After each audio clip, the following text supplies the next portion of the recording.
বেঙ্গলে সাধারণত খুব একটা হয় না বললেই চলে। এরা কি করে, বাচ্চাটাকে খুঁড়ে বার করে ফেলে কবর থেকে। কি বলছো? হ্যাঁ, সেই দিন গিয়ে বাচ্চাটাকে তুলবে, বাচ্চাটা অ্যাজ এ চিজ ওরা নর্মালি থাকবে, পচবে না, পচবে না, গলবে না। খপর কথা বলছে, কারোর হার্টবি টেলিফোন হয়ে গেছে। আলটিমেট কি এগুলো হয়? যজ্ঞের আগুন এরকম আইকনটাকে নিভিয়ে দেওয়া। যজ্ঞের আগুন নিয়ে, হ্যাঁ, এসোটেরিক ইনভেস্টিগেটরস, যেখানে প্রতিটি শব্দ প্রমাণের ওপর দাঁড়িয়ে। Welcome to Sadat esoteric investigator. আজকে আরেকটা নতুন এপিসোড নিয়ে আপনাদের সামনে আমি আবার হাজির হয়ে গেছি। মানে প্রত্যেক দিনই আমি যে কথাগুলো বারবার করে বলি, আজকেও বলবো। ভিডিওটা প্রথম থেকে শেষ পর্যন্ত দেখবেন। আজকে আপনাদের ভিডিওটা দেখতে ভালো লাগবে। আজকে অনেক নতুন টপিক নিয়ে আমরা কথাবার্তা বলবো আপনাদের সঙ্গে। এবং যে টপিকগুলো নিয়ে আজকে আমরা আলোচনা করতে চলেছি, সেই টপিকগুলো এখন মার্কেট মোটামুটি পডকাস্টের জগতে একটু ট্রেন্ডিংয়েই চলছে। তো যাই হোক, আমি পুরো ডিটেলে যাওয়ার আগে জানতেই পারবেন কিছুক্ষণের মধ্যে কি টপিক নিয়ে আমরা আলোচনা করতে চাইছি। তার আগে যে কথাগুলো আমি রোজ বলে থাকি, আজকেও আরেকবার বলে দিচ্ছি, ভিডিওটা প্রথম থেকে শেষ পর্যন্ত স্কিপ না করে দেখবেন, কারণ স্কিপ করে দেখার জন্য অনেক ইনফরমেশন আপনারা মিস করে যেতে পারেন। আর ভিডিওটা ভালো লাগলে লাইক, শেয়ার এন্ড সাবস্ক্রাইব করতে ভুলবেন না। পাশে থাকা যে বেল নোটিফিকেশন আইকন দেখতে পাচ্ছেন এই মুহূর্তে, সেটাকে ক্লিক করে দেবেন, কারণ তার ফলে আমরা আগামী দিনে যে সমস্ত ভিডিওগুলো আপলোড করতে থাকবো, সেগুলোর নোটিফিকেশন আপনাদের কাছে সব থেকে আগে পৌঁছে যাবে। এবং আরও একটা কথা বলে রাখি, আপনাদেরও যদি এরকম কোনো টপিক আপনারা জানতে চান আমাদের থেকে, আপনারাও সেটা কমেন্ট বক্সে জানাবেন, এবং কে কোথা থেকে দেখছেন সেটা জানাতে ভুলবেন না। চলুন আজকে আর দীর্ঘায়িত না করে আমরা আমাদের অতিথির কাছে চলে যাই। আজকে আমাদের অতিথি শ্রদ্ধেয় আমাদের গুরুজি অবধূত সুরজিতানন্দ ভৈরব। এর আগেও বহুবার আপনারা দেখেছেন আমার চ্যানেলে। আজকে আরেকবার চলুন ওনার কাছে চলে যাই, গুরুত্বপূর্ণ জিনিসপত্রগুলো নিয়ে আলোচনা করি। জয় শ্রী মহাকাল গুরুজি। জয় শ্রী মহাকাল। কেমন আছেন? ঈশ্বরের কৃপায়, গুরুদেবের কৃপায় চলে যাচ্ছে। তো আজকের বিষয় কি আমাদের? আজকের বিষয় না, আজকে একটু অন্যরকম আমার আলোচনা করার খুব ইচ্ছা। তার কারণ হচ্ছে, আমরা তো অনেকদিন ধরে আমরা তথাগত তন্ত্রের ওপরেই পডকাস্ট করছি। তো আজকে আমার খুব মনে হচ্ছে, যেটা এখন খুব ট্রেন্ডিং একটা টপিক যাচ্ছে, ডাইনি বিদ্যা। আমার খুব জানার ইচ্ছে, ডাইনি বিদ্যাটা কি, কিভাবে, কোথা থেকে উৎপত্তি, এবং এই বিদ্যার যে খুঁটিনাটি যে জিনিসগুলো আছে, গোপন যে তথ্যগুলো আছে, যেগুলো নর্মালি আমাদের অডিয়েন্স যারা অন্য জায়গা থেকে যারা এই টপিক নিয়ে আলোচনা হচ্ছে কিন্তু ডিটেলে জানতে পারছে না। তো আমি চাই একটু এই ব্যাপারে যদি একটু ডিটেলে তুমি আজকে একটু আলোকপাত করো। দেখো, এটা একটা ভালো প্রশ্ন। এই ডাইনি বিদ্যা যেটা আছে এখন, যেটা আমরা দেখছি, অনেকেই বলছে ডাইনি নিয়ে কারোর উপরে ডাইনি চালান করে দেওয়া হয়েছে, কারোর বলছে কারোর শরীরে ডাইনি ঢুকে গেছে, কেউ বলছে 5টা ডাইনি ঢুকে গেছে, 10টা ভূত ঢুকে গেছে। এই যে ট্রেন্ডিংটা চলছে, এটার মধ্যে ম্যাক্সিমামটাই কিন্তু ওই জল ঘোলা ব্যাপার। আর কি বলবো, মানে গল্পে যেটা হয় আর কি, গল্প তৈরি করে ব্যাপারগুলোকে সাজানো হয়। অ্যাকচুয়ালি ডাইনি বিদ্যাটা এরম কিছু না যে কারোর ওপর ডাইনিকে চালান করে দেওয়া বা কারোর শরীরের মধ্যে ডাইনিকে ঢুকিয়ে দেওয়া, এগুলো কিন্তু সম্ভব না। যদি এরমই সম্ভব হতো, মানুষ সবার মধ্যে ডাইনি ফাইনি ঢুকিয়ে দিয়ে অনেক কিছু করে নিতে পারতো, তাই না? সেটা কি হয়? সেটা হয় না বাস্তবে আদৌ। তো এগুলো মানুষকে একটু ভরকি দেওয়া, মানে এই মানুষ তো একটু রোমাঞ্চকর গল্প শুনতে ভালোবাসে, সেই জন্য মানুষকে এগুলো বোঝায়। অ্যাকচুয়ালি ডাইনি বিদ্যাটা হলো, দেখবে এই ডাইনি বিদ্যাটা ম্যাক্সিমাম আমাদের বেঙ্গলে কিন্তু ডাইনি বিদ্যা কখনো ছিল না। আচ্ছা। একটা হচ্ছে ডাইন, একটা হয় কি যারা হুইচ ক্যাপ্ট করে বা যারা উইকা করে, এরা অনেক সময় নিজেদের ডাইন বলে। এদের মধ্যে কিছু ডাইন বিদ্যা আছে, সেটা একরকমের, এটা হুইচ ক্যাপ্টের মধ্যে থাকে। আরেকটা যে ডাইন বিদ্যা হয়, এইটা ম্যাক্সিমাম এই ডাইন কথাটা বা ডাইন বিদ্যাটা আসে তোমার রাজস্থানে কিছু একদম প্রত্যন্তর গ্রাম বা বিহারের কিছু জায়গা, আর ইউপির খুব একদম ভেতরের দিকে যেসব গ্রামগুলো একদম ইন্টেরিয়া আছে, সেই সব জায়গা থেকে কিন্তু এই ডাইন বিদ্যাগুলো ম্যাক্সিমাম হয়ে এসছে।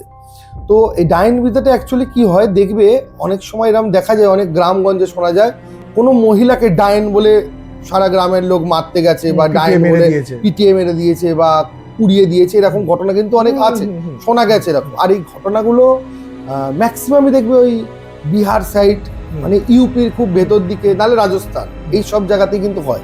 বেঙ্গলে সাধারণত খুব একটা হয় না বললেই চলে। তো এটা অ্যাকচুয়ালি ডাইনরা কিভাবে এরা ডাইন সাধনাটা করত, এটা অ্যাকচুয়ালি আদিবাসীদের সাধনার মধ্যে পড়ে। এটা অ্যাকচুয়ালি মানে যারা পিওর তন্ত্র সাধনা করে তাদের মধ্যে কিন্তু ডাইন বিদ্যাটা পড়ে না। ডাইন বিদ্যাটা অ্যাকচুয়ালি এই আদিবাসী সাধনার মধ্যে পড়ে। পিওর তান্ত্রিক যারা তন্ত্র সাধনা করে তারা যোগিনী সাধনা করবে, তারা ডাইন করে না। ডাইনটা অ্যাকচুয়ালি কি হতো, ধরো কিছু গ্রামের মহিলা হয় যারা খুব সাহসী বা এরা অনেক সময় কি করে, এরা অনেক সময় ডিপ্রেশনে চলে গেল, বা ধরো এদের উপর অনেক রকম অত্যাচার হয়েছে বা অনেক কিছু হয়েছে, সমাজ থেকে কোনোভাবে সে সবার সাথে সমাজের মানে যোগাযোগে নেই, বা সমাজ থেকে তাকে একটু বিতাড়িত করা হয়েছে বিভিন্ন কারণবশত। তো কোনো মানুষের তো এরকম হতেই পারে, বা হয় কোনো ঝামেলার সৃষ্টি, বা তাকে কেউ ভালোভাবে দেখে না বা সহ্য করতে পারে না গ্রামের লোকেরা।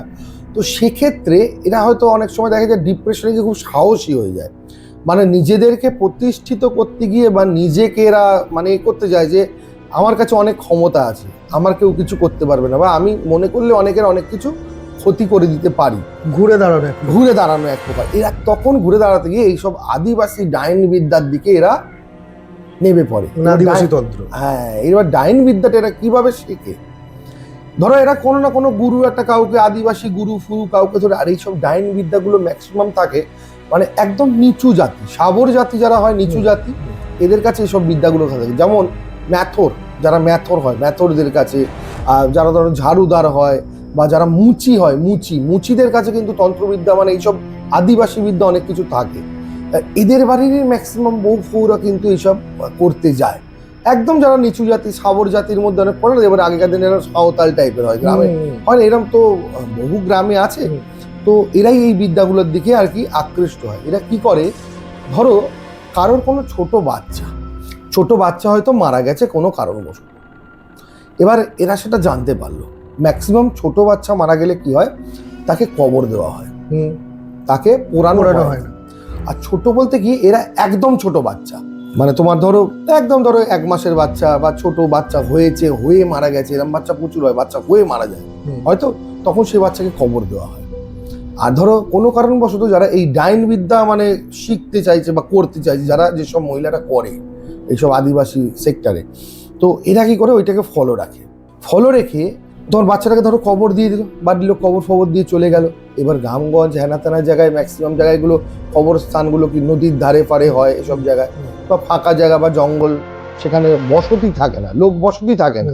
আমাদের এখানে শ্মশান মানে কি শহরের ওপরে শ্মশান, সে একটা আলাদা ব্যাপার, কিন্তু এইসব গ্রামগঞ্জ ইন্টেরিয়ার শ্মশানগুলো তুমি দেখবে মানে বসতি থেকে অনেক দূরে, আর যেগুলো হয়তো নদীর পাড়ে বা কোনো জঙ্গল এরিয়া, এইসব এরিয়ায় সেগুলো কিন্তু হয়ে থাকে। এবার এই ধরো কোনো বাচ্চা মারা গেল, বাচ্চাকে পুঁতে দিয়ে চলে এলো বাড়ির লোক। এবার এরা কি করে, এরা খুব সাহসী হয় কিন্তু, আর এমনি আদিবাসীরা খুব সাহসী, ওদের ছেলে বলো মেয়েরা, ওদের মেয়েরা প্রচন্ড সাহসী আদিবাসী মেয়েরা। তো এরা তখন রাত্রিবেলা যাবে সেই স্পটে।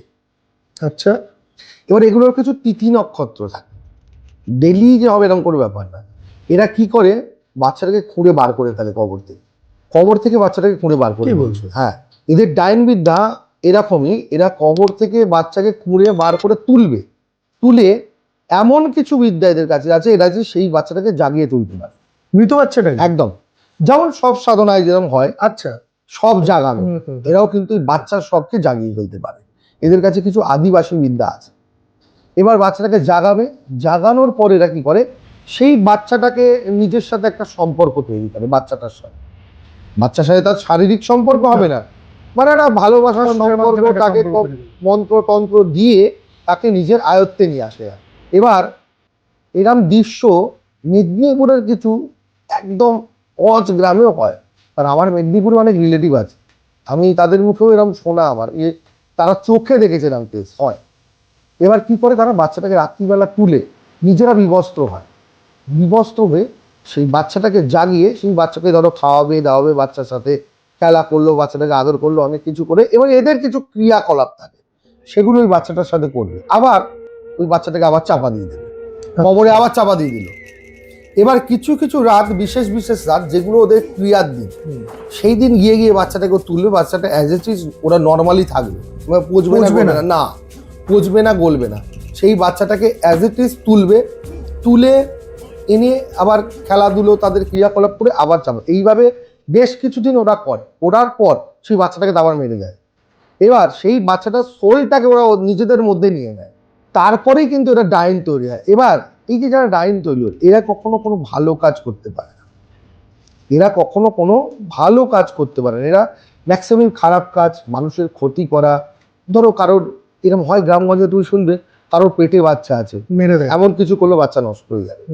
তো এই বিদ্যাগুলো আদিবাসীদের মধ্যে, ডাইনদের মধ্যে এই বিদ্যাগুলো বেশি চলে। এরা ভ্রূণ ভ্রূণ হত্যা করে দেয়, মানে ভ্রূণ খেয়ে নেয় আর কি। দেখবে এরা মাঝে একবার উঠেছিল ওই কি বলে একটা ওই দেড়পুটিয়া নাকি এসব হয় না, এগুলো অ্যাকচুয়ালি কিছু না, এগুলো কিন্তু ওই জিনিসগুলোকে কপি করে এগুলো বানিয়ে মার্কেটে কাটিং ব্যবসা চালু করে।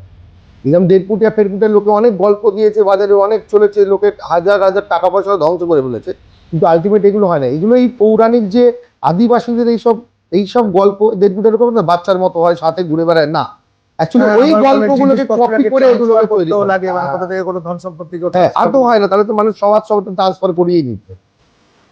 সেরকম যদি হতো যা টাকা আছে সব তো ট্রান্সফার হয়ে যেত, তাহলে আর ইডিফিটির দরকার ছিল না কোনো। তো এগুলো অ্যাকচুয়ালি হয় না, অ্যাকচুয়ালি এই ডাইন বিদ্যাগুলোকে কপি করে এই গল্পগুলোকে তৈরি হয়। তবে এই ডাইন বিদ্যাগুলো হয় আমার নিজের একটা, আমি আমার মায়ের এক পিসি ছিলেন, ঘাটালে থাকতো, মেদিনীপুর ঘাটাল। মেদিনীপুর ঘাটালে নিমতলা বলে একটা জায়গা আছে, ওখানে কিন্তু আমাদের একটা বাড়ি এখনো আছে, পুরনো বাড়ি, অনেক বছর আগেকার পুরনো বাড়ি এখনো পড়ে আছে। সে বাড়িটা মানে ধ্বংসাত্ম অবস্থায় পড়ে আছে আর কি, গাছপালা হয়ে গেছে বাড়ির ভিতরে, ওই বাড়িতে কেউ থাকতে পারে না। কারণ আমার মায়ের বাবা অ্যাকচুয়ালি ছিল হচ্ছে তখনকার দিনের একটু ওঝা ছিল আমার মায়ের বাবা, তো এছাড়াও চাকরি করতো দাদু, তাছাড়া ওঝা ছিল। আর দাদুর যে বোন দিদি ছিল উনি ঘাটালে থাকতেন, ঘাটালে নিমতলা বলে একটা জায়গা আছে, ওইখানে থাকতেন। তো উনি বাল্য বিধবা ছিলেন, তো উনি তন্ত্র সাধনা করতেন, উনি আদিবাসী তন্ত্র করতেন। তো ওনার বাড়িতে একটা বাক্স ছিল বড়, ওই বাক্সটার উপরে ওনার আসন পাতা ছিল, আর ওই বাক্সটার উপরে উঠে বসে উনি পুজো পাঠ করতেন, ওনার যা কাজ বা যা কিছু উনি ওটার উপরে বসে করতেন। এবার ওনার বাড়ির যারা লোকজন ছিল তারা ভাবতো মনে বাক্সের ভেতরে অনেক সোনা গয়না টাকা পয়সা রেখে দিয়েছে, তো সবাই পিসির সেবা করতো। আর সেবা করার থেকেও বড় কথা ওনাকে ভয় পেত তো সবাই, মানে আদিবাসী তান্ত্রিক মানে সেরকম তান্ত্রিকই ছিল উনি তখনকার দিনের, বুঝতেই পারছো এটা এখনকার ব্যাপার না, আর অনেক বছর, মানে তাকে আমি চোখে দেখিনি, আমার মায়ের কাছে শোনা গল্প এটা। তো যাই হোক, তো সে মারা যাওয়ার পর, সে যখন অনেক বয়সকালে মারা গেছে, মারা যাওয়ার পর এবার সবার মধ্যে একটা ঝামেলা বাঁধলো যে এই বাক্সটার মধ্যে কি আছে যেটার উপর পিসি বসে থাকতো। তো বাক্সটা পরে কাড়ামারি হয়ে যে যা আছে ভাগাভাগি করে সবাই নিয়ে নেবে একটা সিদ্ধান্তে আসার পর সেই বাক্সের তালা ভাঙলো। ভেঙে যখন বাক্সটা খুললো তখন বাক্সের মধ্যে একটা মরা মানুষ পাওয়া গেছিল, বহু দিন আগেকার মরাটা, শুকিয়ে গিয়ে একদম, কিন্তু পচেনি গলেনি, শুকিয়ে গেছিল। তো এরকম আগেকার দিনের অনেকেই যারা এইসব আদিবাসী তন্ত্র বা ডাইন তন্ত্র করে তারা এইভাবেই কিন্তু মানুষের বডি রেখে বা কোনো বাচ্চার বডি নিয়ে তারা তাদের সোলটাকে নিজের মধ্যে নিতে। এটা যদি আমরা আরো একটু ডিপলি দেখি, দেখবে সামানিজম আছে, সামান করে দেখবে, এগুলো ফরেনে খুব চলে, হ্যাঁ আফ্রিকা ফাফ্রিকায় হেভি চলে সামানিজম। ওরা কি করে পশুর সোল বা মৃত মানুষের সোলকে কিন্তু আহ্বান করে কানেক্ট করে নিজের মধ্যে আনতেই পারে, সামানিজম হয় একদম, এটা হতো। এখন এই সামানিজমটাকে নকল করে মানুষ কি করে, ভর হয়, এই হয়, আদৌ তো ভর ফর কিছু হয় না। এই যে সামানিজমটা ওইটা নকল হতে হতে এখন ওইটা ভণ্ডামিতে এসে গেছে ভর। অ্যাকচুয়ালি তো ঠাকুর দেবতা কারোর শরীরে ঢোকে না ওইভাবে, এনার্জির ব্যাপার আছে এখানে, ফ্রিকোয়েন্সির ব্যাপার আছে, এনার্জির ব্যাপার আছে, কোনো ওই যে মা কালী শরীরে চলে আসে এইসব বাজে কথা। তো এই সামানিজমটাও এরকমই হতো, কিন্তু সেটা রিয়েলি হতো। তো ডাকিনীরাও কিন্তু এরমভাবেই নিজেদেরকে পাওয়ারফুল তৈরি করতো। এইবারে তারপর চলতো এদের জীবনযাপন। হ্যাঁ, আমি এখানে একটা ছোট্ট জিনিস একটু তোমার থেকে জানতে চাইবো। আমি বেশ কিছুদিন আগে কোনো একটা পডকাস্ট আমি দেখছিলাম, সেখানে একজন মহিলা তিনি ডিমান্ড করেন, উনি উইকা করেন, উইচক্রাফট করেন, প্র্যাকটিস করেন বহুদিন ধরে, এবং তিনি বলছিলেন নাকি যে যেটা আমি তোমার থেকে এক্ষুনি শুনলাম যে এরা কোনো ভালো কাজ করতে পারে না। ওখানেও আমি বলবো না যে উনি কোনো ভালো কাজ করার ডিমান্ড করেছেন, ওখানে উনি একটা কথা বলেছেন যে কোনো একটা অনেক দিন আগে মানে কোনো একটা মেয়েকে খুব চরম হেনস্থার শিকার হতে হয়েছিল, অনেক কিছু হতে হয়েছিল, প্রচুর ক্ষতি করছিল মেয়েটার।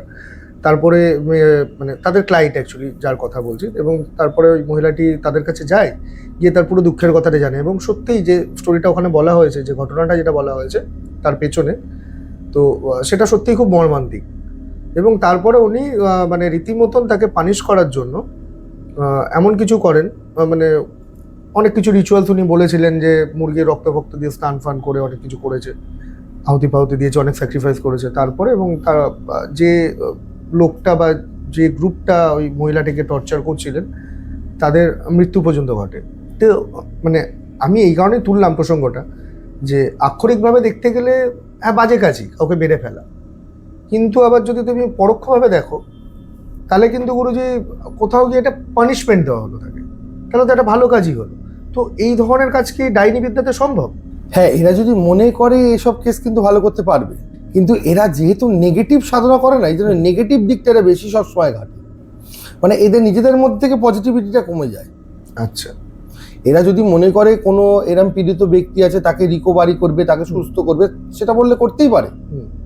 কিন্তু এরা যেহেতু সম্পূর্ণভাবে এইসব নেগেটিভ জিনিস নিয়ে চলে, তো যে মানুষটা সারাক্ষণ নেগেটিভ জিনিস নিয়ে ঘাটছে, নেগেটিভ নিয়ে থাকছে, তার মধ্যে তো সেই নেগেটিভিটি থাকবেই না। এরা এই জন্য মানুষের ভালোর থেকে খারাপটা বেশি করে। আচ্ছা, আরেকটা জিনিস আমি জানতে চাইবো, ধরো আমরা যারা নর্মাল, যারা তন্ত্র সাধনা যারা করি, যারা মুক্তির পথে আছি, ভগবানের পথে আছি, তারা বলে মৃত্যুর পর তুমি ভগবানের চরণেই স্থান পাবে যদি সঠিক দিশায় তুমি করতে পারো, কারো যদি ক্ষয়ক্ষতি না করে, কিছু না করে, পূর্ণ আস্থা বিশ্বাসের সঙ্গে, পূর্ণ ভরসার সঙ্গে যদি তুমি করো, তাহলে ভগবানের কাছে যাবে। তো এই যারা নেগেটিভ চর্চাটা করছে, এদের অ্যাকচুয়ালি ভগবানটাকে মানে কার এরা চর্চাটা করে, আর এদের মৃত্যুর পরে এদের সোলের কি হবে? না, একটা জিনিস দেখো, চর্চার উপরে কিছু না, ব্যাপারটা হচ্ছে তোমার কর্ম। এইবার তুমি স্বর্গে যাবে না পাতালে যাবে, না মর্তে যাবে, না ভগবানের কাছে যাবে, না যমের কাছে যাবে, এটা কিন্তু কেউ কোনোদিন দেখে আসেনি।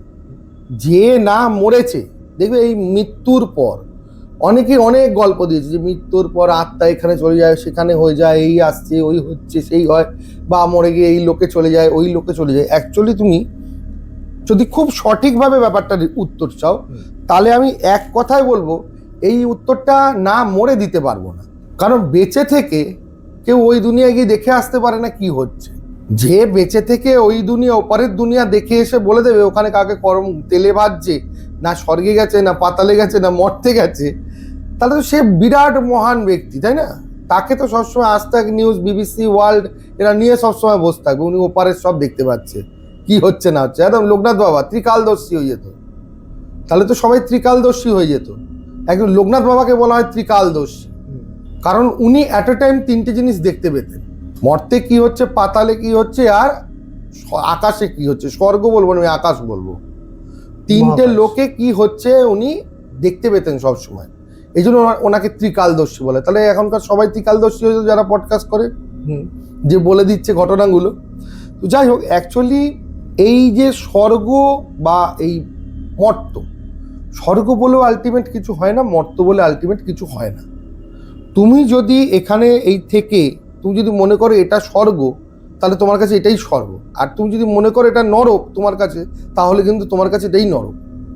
আলাদা করে স্বর্গ নরক বলে কিছু হয় না। একটা মানুষ মারা যাওয়ার পর যেটুকু আমরা যতটুকু সাধারণ বলে জেনেছি, যে তার কর্মফল অনুযায়ী তার আবার দ্বিতীয় জন্ম বা পুনর্জন্ম হয়।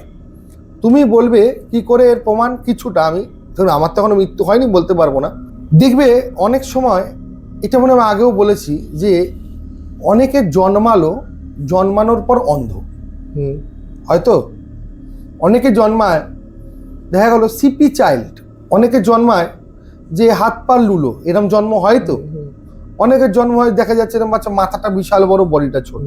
আবার এরকমও হয় অনেকে দুটো মাথা হয়েছে, এরকম প্রচুর নিদর্শন আছে এখনো, স্টিল নাও এরকম মানুষ আছে। কিন্তু আমরা টিভি চ্যানেলে অনেকবার এরকম মানুষকে দেখা গেছে। তো হয় এগুলো, এর কারণ হচ্ছে কর্মফল।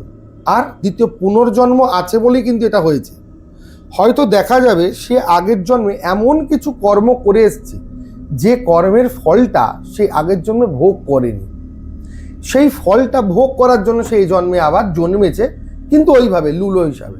হয়তো দেখা যায় তার শাশুড়ি বা তার বাবা মা কেউ হয়তো প্যারালাইজ ছিল, সে হয়তো সেই অত্যাচার তার উপরে করেছে। এবার দেখা গেল তার হয়তো দ্বিতীয় জন্ম হয়েছে, সে বিকলাঙ্গ বাচ্চা হয়ে জন্ম নিয়েছে। মানে এবার তুই সারা জীবনের ফলটা ভোগ। এবার মানুষ বলবে, অনেকেই বলে এ জন্মের ফল এ জন্মে ভোগ করতে হয়। এটা ভুল ধারণা। ভোগ তুমি তখনই করবে, আগে তুমি পুরো পরীক্ষা দেবে, তারপর তো ভোগ করবে। ধরো তোমার একটা কলসি আছে, তুমি কলসি ভর্তি করতে করতে তোমার ঘড়া পুরো ভর্তি হবে, তো 16 কলা পূর্ণ হবে, তারপর তুমি তার হিসাবটা পাবে। পাপের ঘোড়া। এবার তোমার পাপের ঘোড়া পূর্ণ করতে করতে দেখা যাচ্ছে মারা গেছো তুমি, সেই জন্মে আর পেলে না, আগের জন্মে, এবার পরের জন্মে পাচ্ছ। হয়তো তোমার দেখা গেলো তোমার শাশুড়ি হয়তো দেখা গেল প্যারালাইজ ছিল, সাপোজ কোনো মহিলার শাশুড়ি হয়তো প্যারালাইজ ছিল, সে শাশুড়ির উপর সেই অত্যাচার করেছে। এরকম মহিলা প্রচুর আছে বাজারে, শাশুড়ির উপর অত্যাচার করে। দেখা গেলো তার একটা বাচ্চা হয়েছে বিকলাঙ্গ। কারণ ওই পাপের ফলটা ও ভোগ করছে, তার সন্তানকে দিয়ে ভোগ করবে। এবার শাশুড়ির ওপর তো অত্যাচার করেছে, এবার নিজের সন্তানকে নিয়ে কি করবে? তো এটা গেল বৌমার পাপের ফল ভোগ করছে। এবার তুমি বলে বাচ্চাটার কি দোষ? হয়তো বাচ্চাটাও আগের জন্মে এমন কিছু করে সে ওই জন্মে ফল ভোগ করতে এসছে, ও করছে আর একজনকে ভোগ করাচ্ছে। এই জন্য মানুষ মারা গেলেও মৃত্যু কর্ম আত্মা তার সাথে সাথে ঘোরে, কিন্তু একটার পর একটা তার কিন্তু স্তর। আমাদের টোটাল 31টা চক্র বলয় আছে ইউনিভার্সে, 31টা চক্র বলয়। এই চক্র বলয়গুলো পার করতে পারলে তারপরেই কিন্তু একটা জীবের মুক্তি হয়। মৃত্যু না, মুক্তি। মৃত্যু তো এ জীবনে আমাদের বারবার হবে। তুমি জন্মেছো মানেই তোমার মৃত্যু হবে, মৃত্যু হবে মানেই আবার জন্ম হবে। এটা ইউনিভার্সের বানানো সার্কেল।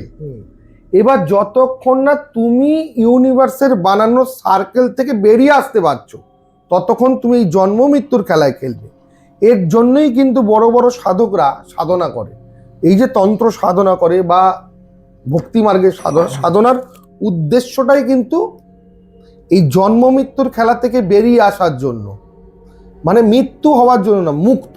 তুমি দেখবে যত বড় বড় সাধক আছে এদের মৃত্যু হয়নি, কিন্তু দেহ ত্যাগ করেছে। তুমি একটা সাধারণ মানুষ মরলে কি বলা হয় ইনি দেহ রেখেছে বা দেহ ত্যাগ করেছে? দেহ ত্যাগ করেছে বলে ইনি মারা গেছে। আর যারা সমাধি নেয়, সমাধি সাধকরা কি করে? সমাধি নেয়, স্বেচ্ছায় দেহ ত্যাগ করে দিল। আমি যখন স্বেচ্ছায় এটা ফেলে দিলাম বা ছেড়ে দিলাম, ব্যাস আমি এটার ঝঞ্ঝাট থেকে আজীবনের মতো বেরিয়ে গেলাম। আর কোনোদিন আমার এই জন্ম মৃত্যুর খেলাটা হবে না। সোলের কাজ কিন্তু এটা। আর মানুষে বলে মানুষের আত্মা কোথায় থাকে? অনেকে বলে কপালে থাকে, অনেকে বলে কি বুকে থাকে আত্মা। না, আত্মা মানুষের মাথার চুল থেকে পায়ের নখ অবধি প্রতিটা জায়গায় বসবাস করছে। কারণ টোটাল আত্মাটা তো অদৃশ্য জিনিস, যা দেখা যায় না, যা দেখা যায় না কিন্তু আছে বায়ুরূপে, মানে এক্সিস্ট করছে, বাট নট ভিজুয়ালাইজেশন করা যায় না। এবার এটাকে ভিজুয়ালাইজেশন করতে গেলেই তোমাকে অকাল্ট দুনিয়ায় ঢুকতে হবে। তোমার যদি অকাল্ট দৃষ্টি থাকে তবেই তুমি ওটাকে দেখতে পাবে। যেমন ঠাকুর রামকৃষ্ণদেব দেখতে পেতেন, মামাকাবা দেখতে পেতেন। আর এখন তো মোটামুটি বাজারে সবাই দেখতে পায়। সবাই দেখবে চারটি খপ্পর, দু চারটে হাড্ডি গুড্ডি নিয়ে খপ্পর কথা বলছে, কারোর হাড্ডি টেলিফোন হয়ে গেছে। আলটিমেট কি এগুলো হয়?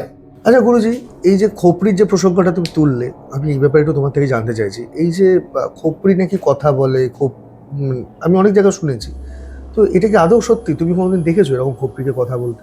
এটা একটা হেভি প্রশ্ন করেছো। খোপড়ি কথা বলে না, কিন্তু খোপড়ি কিন্তু ডাকে। কেমন? ধরো আমি তোমাকে একটা ঘটনা বলছি। তারাপীঠ নিশ্চয়ই তুমি বহুবার গেছো। অনেক দিন আগে তারাপীঠে যারা পুরনো যাতায়াত করেছে তারা জানবে, তারাপীঠে ল্যাংটা বাবা বলে একজন ছিল। তারাপীঠে থাকতো শ্মশানে ল্যাংটা বাবা। উনি প্রেত সিদ্ধ সাধক ছিলেন, প্রেত সিদ্ধ। শঙ্কর বাবার পরে ল্যাংটা বাবা। তারাপীঠে শঙ্কর বাবাকে অনেকেই দেখেছে। শঙ্কর বাবা কালো মতো ছিল, বিড়ি খেত সারাদিন, গালাগালি দিত, লোকে কিছু বললে পেচ্ছাপ করে গায়ে ছুড়ে দিত, গু গায়ে ছুড়ে দিত। হ্যাঁ, এই শঙ্কর বাবার পরে ছিল হচ্ছে ল্যাংটা বাবা, যাকে আমি দেখেছিলাম। এই ল্যাংটা বাবা কি হলো, শ্মশানে ল্যাংটা হয়ে ঘুরে বেড়াতো ছাই ভস্য মেখে। তারাপীঠে যারা পুরনো যাতায়াত করেছে তারা খুব ভালো করে জানবে ল্যাংটা বাবা। এই ল্যাংটা বাবা এই করতে করতে একটা ইউরোপিয়ান লেডির সাথে ল্যাংটা বাবার কাছে একটা লেডি এলো, ইউরোপিয়ান লেডি। সে ল্যাংটা বাবার সাথে থাকতে শুরু করলো। সে তখন সাধন ভজন শিখতো তারাপীঠ শ্মশানে, ল্যাংটা বাবার শিষ্যা হয়ে গেল। এরপর কিছুদিন পরে সেই মহিলা প্রেগনেন্ট। আচ্ছা, মহিলার একটি বাচ্চাও হয়েছিল। তারপর মহিলাটি চলে যায়, আবার ইউরোপ রিটার্ন চলে যায়।